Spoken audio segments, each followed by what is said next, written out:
I presume we're starting.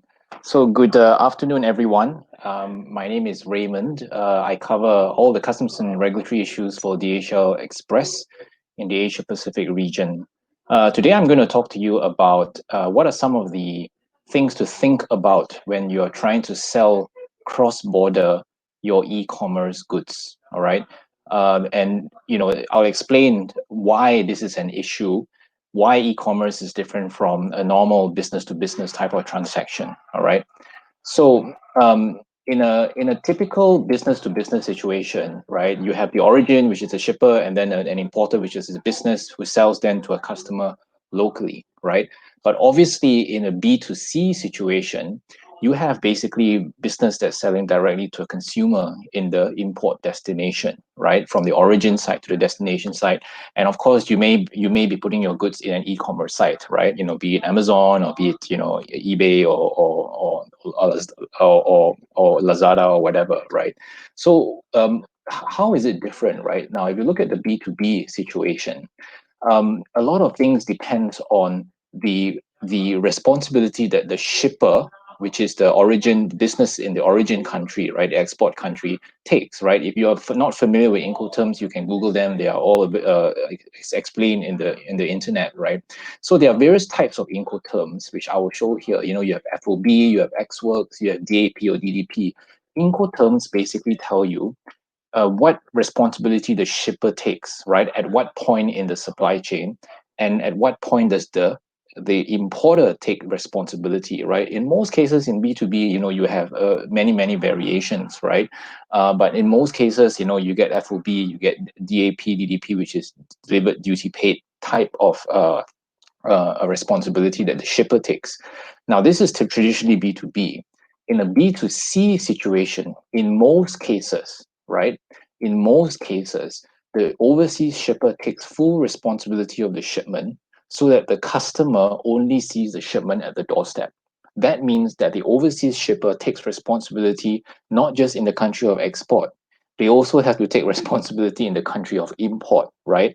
The clearance of customs matters, the payment of duties and taxes, and so on and so forth, right? Eventually, for the customer, so that the customer gets a very good experience in the delivery and in the purchase experience on the website, right? So this is why in a B2C situation, because the seller takes a lot of responsibility, right? There are a whole host of implications that we need to think about. Okay, so what does this mean for you if you're a seller? Okay, this means that your pricing needs to include the duties and taxes and all the other charges that is being charged at the import country, right? You're not just going to include your own costs, but you're going to include the estimates of duties and taxes, because you are in charge of covering that and paying that out, right?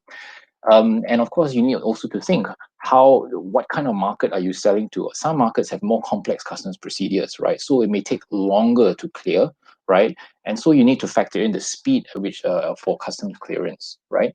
And then for some sellers, they are very much reliant on returns. Okay, now returns is a very difficult issue in a lot of countries, because when we want to do returns, we want to get a refund in the duty that we paid, right? In some countries, customs doesn't want to allow that, right? Or if they do, it's a very complex and a very manual process, right? So that's something also to take into account, because it also impacts your costs, right? And then does your shipment require permits and licenses? A very simple example: if you're selling supplements into Thailand, actually you need a Food and Drug Administration license. Otherwise, the authorities will clamp down and seize your goods, right? So this is the other aspect also when thinking about selling into these certain markets. And if your shipments have very high value, right? Be it a $200-300 shipment, right? Some of these may have more complex type of customs procedures, and I'll explain a bit more later, right? And of course, you definitely need a reliable logistics provider, because at the end of the day, you are very reliant as a shipper on a reliable provider, so that you're able to manage all the end-to-end supply chain issues. All right. So basically, because the B2C, the shipper takes a lot of responsibility, right? That's why you have to cover a lot of these various issues to ensure that you are successful and ensure that your business is profitable. All right. Now, when we're talking about how to include all your costs in the supply chain in so that your pricing to the consumer, right, is an all-inclusive pricing, right? I mentioned duties and taxes. So what I thought I'll do is I'll give you a very simple, basic building block for the knowledge for the technical knowledge for import and export, right? So basically, when you're thinking about import and export, there are really just four areas to think about: your classification, valuation, the de minimis, and other factors, right? Now, and I'll explain this in turn, right? All these factors will tell you, right, how much to calculate duties and taxes, what kind of paperwork, and how fast can you clear, basically, all right? So let's talk about classification. So classification is what customs uses, right, to classify a shipment, a good, right, when it comes into in the import side, actually both the import and export, right? Some of you may have heard of this word called harmonized system. Okay, so the HS code is a globally it's a global system that's harmonized up to a certain level. Further, refinements to the HS code is then left to the individual country, right? HS code will then tell you what duty rate to apply. Okay, so this is really based on an international system, but with some variations in country. Okay, now what are some of the complexities to think about for HS codes? Let's give you the example of a men's shirt, right? Now I'm taking the example of Japan. In Japan, there are two possible HS codes for a men's shirt, right? HS 6105 and HS Harmonized System 62205, right? Now they both attract different duty rates. Why is this important to get the HS code right? It's because when you try to figure out your pricing, right, if you are trying to include all the duty rates, and if the seller wants to cover all the import costs, right, you need to ensure that you estimate quite accurately your pricing, right? So in the case of Japan, how do you then decide what is the proper HS code for if you are selling shirts, right? It really depends. If you look at the notes of the HS codes, it tells you in Japan, it depends whether the material is knitted or crocheted, right? Now, it sounds a little bit complex, but if you are selling your products, you should know your products better than anyone else, right? What DHL has done is in DHL.com, right? We have an aspect of DHL.com which we call trade automation services. It's a complimentary service. You can log in, you can register, and there is a database of HS codes with duty rates across the globe, right? You can key in keywords for your, if it's mobile phones, if it's accessories, etc., right? You just type in keywords and it gives you certain suggestions. You tell them what the country is and so on, and you try to figure out what the HS codes are. A lot of this will be estimates, right? Because at the end of the day, customs authorities will be the final determinant of the HS codes, right? So you probably want to get some idea and an estimation of the type of duty rates if you're trying to sell to Europe or trying to sell to the US or in Japan or in Korea or anywhere else, right? So trade automation services on DHL.com will be able to help you. So that's classification, right? It tells you what duty rate to apply. Then the value. What is valuation, right? So just very simple and very basic. There is a global standard for valuation. And it's under the World Trade Organization. You may have heard of the World Trade Organization. Okay. Now, the key thing is that for valuation, you want to ensure that the price on the invoice, which is what customs will use as the basis for determining the value, is the accurate one. Is it the price that the customer is actually paying? Please make sure that you're not trying to under-declare the value, because customs authorities around the world are now focusing increasingly on e-commerce shipments because they're seeing a lot more undervalued shipments, right? And we've seen a lot of shipments being held up, being where we then ask for proof of payment for the customer, and it's causing a lot of angst and a lot of frustration amongst your customers, as well as even from the shippers, right? So you just want to make sure, that you are accurately showing the price on the invoice, because that will be the basis of the value. Okay. Now, just be aware that even for valuation, there's some slight complexity, but not to worry. At the end of the day, just remember it is the invoice price. I want to show you here as an example, right? For ink cartridge, if you go on to an e-market, right?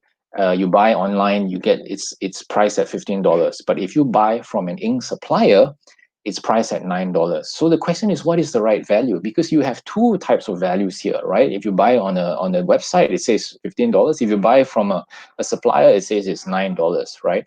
Under WTO rules, right, these two values are actually acceptable, because remember, WTO rules say what is the price you actually pay or is payable, right? So in the case of, if you really bought it from an e-marketplace for $15, that's the value, and it should be shown in the commercial invoice. If you manage to really buy it from an ink supplier, that is $9 on the commercial invoice, that's the value. Okay, so WTO rules allow for such variations commercially, and it's a more commercially realistic method for valuation. Okay, so that's the value. So we've talked about classification, which deals with the duty rates. We talk about the value, which deals with the duty payable, right? And then, of course, there's this question of de minimis. Now, what is the de minimis? De minimis is the threshold below which there are no duties and taxes, right? And they vary from country to country. I will show you that in a while, right? So basically, it's good to know what the de minimis value is. So if you're selling mostly low value type of goods, right, then actually your shipment may not require good duties and taxes, right? But just be aware, if your shipment requires a license, for example, in most cases, you cannot declare as de minimis. So if I'm selling to Thailand, for example, vitamin C for 200 baht, right, and that's below the Thai de minimis, right, for duties and taxes. But unfortunately, because it's a control item that requires an FDA license, I still have to declare it, and I may have to pay the duties and taxes because it's a controlled item. Okay, but generally, de minimis is really used for customs authorities to ensure that basically the low values and the low duty, the low revenue type of shipments, right, do not need to be processed. Okay, now what are some of the de minimis thresholds across the globe? The highest in the world, of course, is the US. It's $800. Of course, you have Singapore, that's $400. Japan is 10,000 yen. There are many variations. In Europe, it's mostly European 22 euros, right? Taiwan, it's 2,000 NT dollars. Okay, now these are just examples. What I would say is that it's important for you to check the de minimis thresholds and regulations, because there's always a chance that they are changing. For example, Europe is changing, the UK is changing with Brexit, right? The US is also looking at reviewing it, right? So it's something to take into account. But why is the de minimis important? It tells you whether basically you need to calculate duties and taxes, and it affects how you set your pricing. Okay, so that's the de minimis. And then the fourth building block, what I call other factors, right? These are just a whole bunch of other factors that I mentioned before. Does it require a license, right? Is the country a more complex country for you to sell your goods to? For example, if you're selling to the Philippines, right? Generally, clearance in the Philippines takes a little longer, or Indonesia, right? But if you're selling to other countries like the Europe and US, it's much faster. But customs also really focuses on compliance, right? So there are all these various other factors, right, that you probably just need to take into account depending on your trade profile and the market profile that you're trying to sell your goods to, right? So these are the four areas, classification, valuation, de minimis, and just the other factors bucket that you probably need to think about if you're a seller that wants to manage your goods across the supply chain, okay, when you're selling B2C. So I give you an example of, what could this look like? If I picked out some examples like fashion items, if you're selling apparel, jewelry, footwear, etc., depending on your market where you're selling to, right? If you look at apparel, Malaysia generally has 0% duty. Brazil has about 35% duty, right? In the case of jewelry, in Australia, 0%, Cambodia is 35%, China for footwear is maximum 35%, right? And then there are various types of requirements. CITES is for endangered species, right? If you're selling like, alligator leather or snake skin or whatever, right?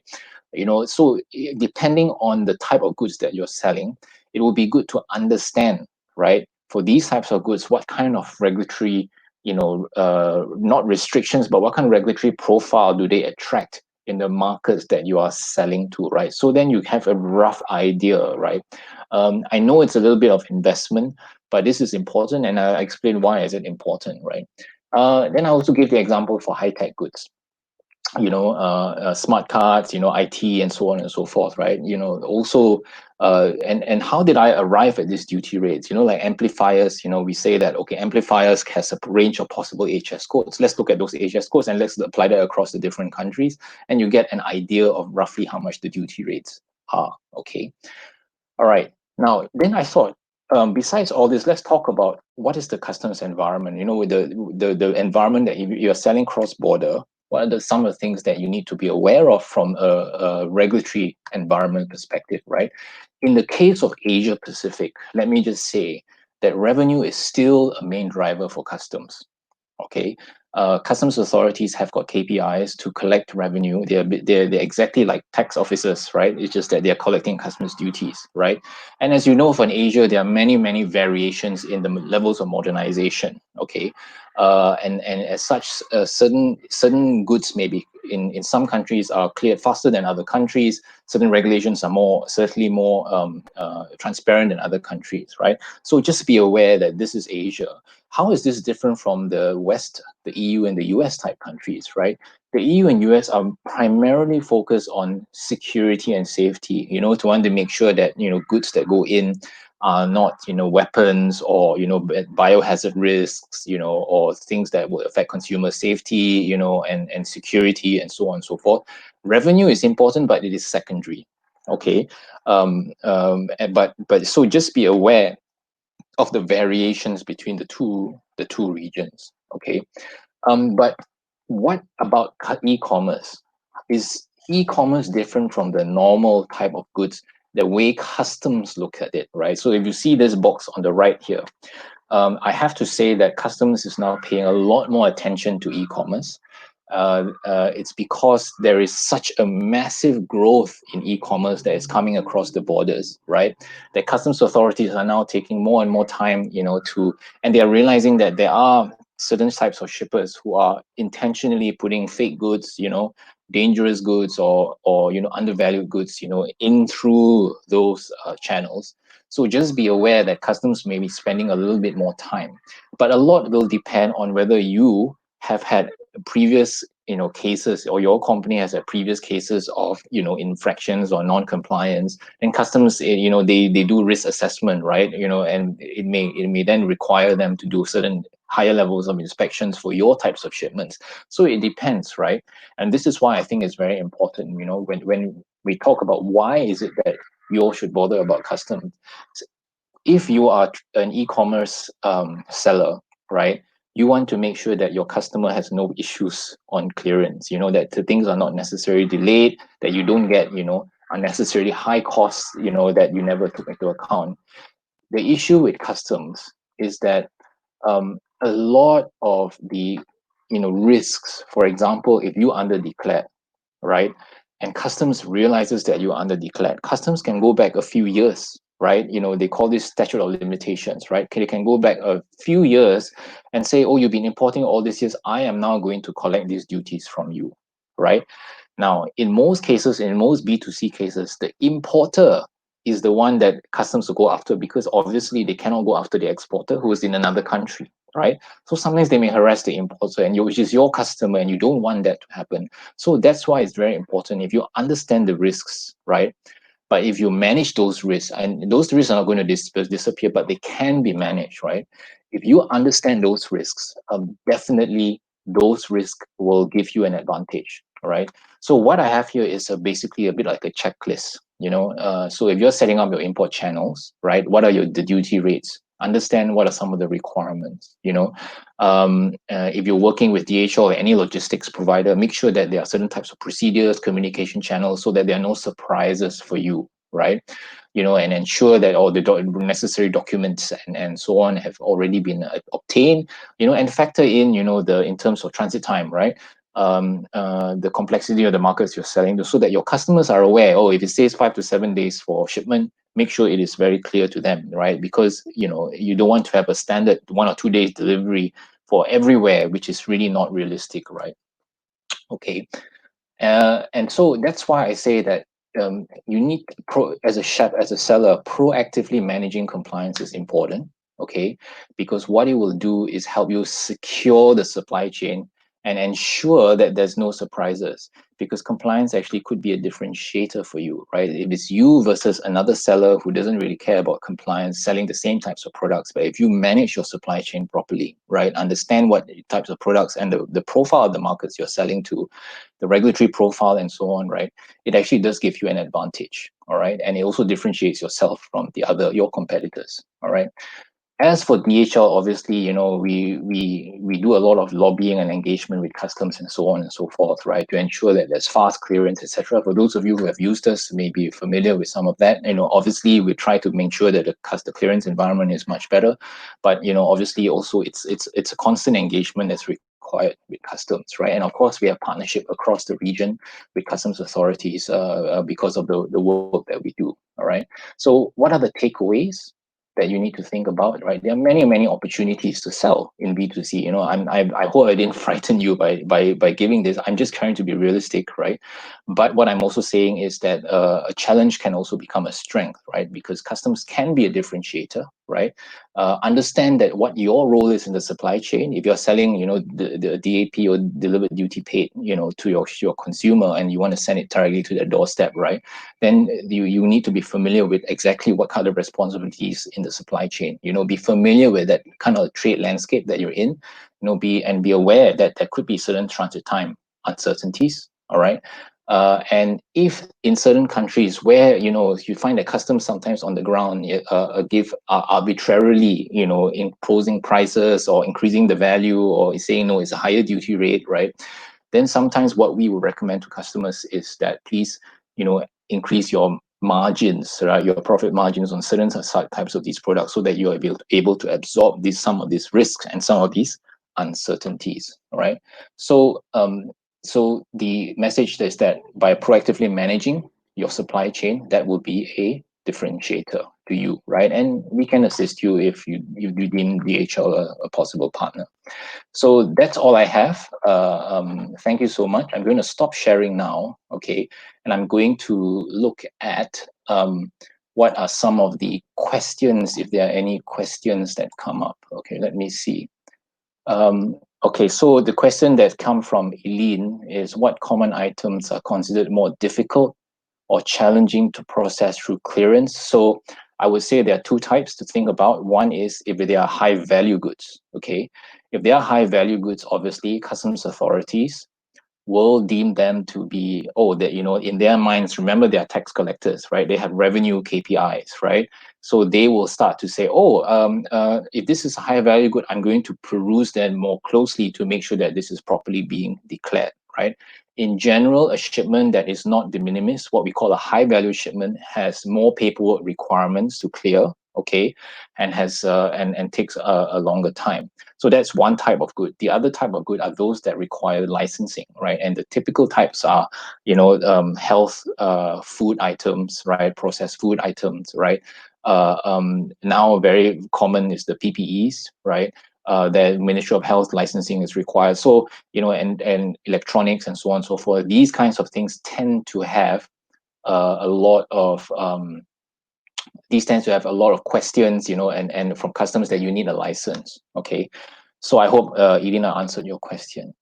Okay, Ian is saying, how much have logistics, typically how much have freight increased from before COVID and after COVID? So Ian, your question is a pretty broad one. It really depends on the type of logistics you're using, right? Obviously, you have a full range, right? You have the postal guys, you have the general air freight, right? And then you have the express, which is really the more premium type of products. What I would say with COVID, right, it's been a massive challenge, because there is such a global shortage of flights, because flights were grounded, right?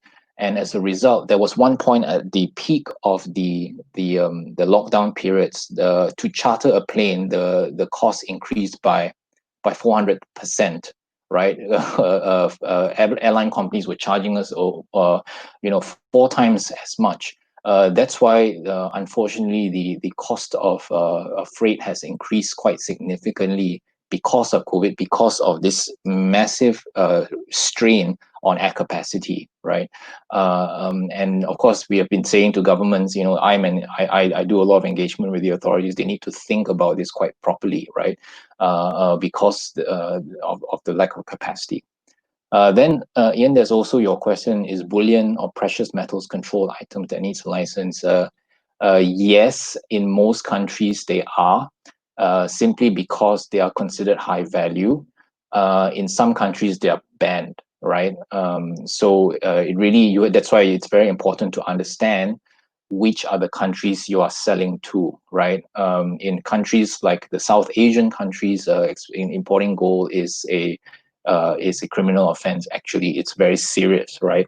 And so in generally for DHL, we don't carry precious metals and bullions because of the high risk if ever it were to be pilfered, or whether if ever it were to get lost, God forbid, right? You know, insurance coverage is a big issue. So I'm sure that there are actually specialized logistics providers who will be able to manage those. Okay.